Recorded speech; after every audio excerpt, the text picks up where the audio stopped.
Hot Screen. A universally disliked instructor, an abandoned student, and a grieving cook form an unlikely holiday family in director Alexander Payne's The Holdovers. Sir, I don't understand. That's glaringly apparent. I can't fail this class. Oh, don't sell yourself short, Mr. Coates. I truly believe that you can. The premise for the film was suggested by a 1935 French movie, which I saw at a film festival about a dozen years ago. Theme is a more unconscious thing for me personally. I just think, well, I'm going to write a story and themes will come unconsciously just through the process of what feels right. But what would you say about theme? You know, it's funny.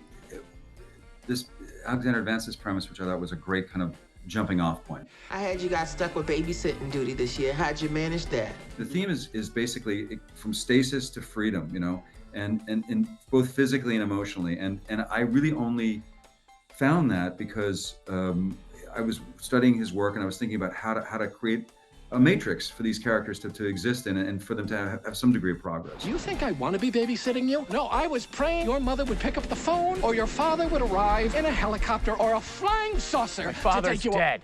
Usually he'll send me the scripts, either the first draft or, yeah, almost always the first draft, I think. He'll usually send me, and then I'll read subsequent drafts. And I'll give my 2 cents, my notes, my thoughts.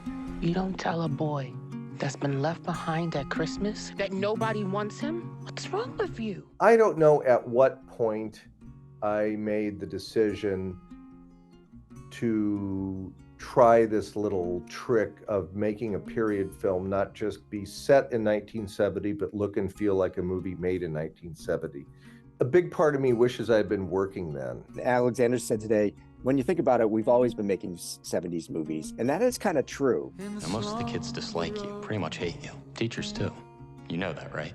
I had the same experience on election years ago. It's hard to find teenagers to be in your movie if you want some veneer of reality about the movie. The answer is usually that those actors are out there, but it takes time to find them. I knew Paul Giamatti would be great. I knew Divine would be great, but, you know, I didn't know Dom at all, but he delivered. So that's a surprise.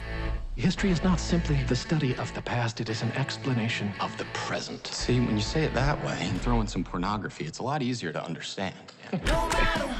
We were casting at the 5 schools where I was actually going to be shooting, and there he was waiting for us in the drama department of Deerfield Academy. And it worked out really nicely for him in his first role to be a student at one of those academies, playing a student at one of those academies. It worked out just perfectly for him.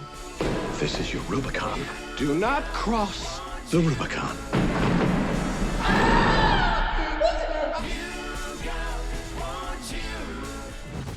To find out where to watch any movie, check out Moviefone.com. Find it, watch it.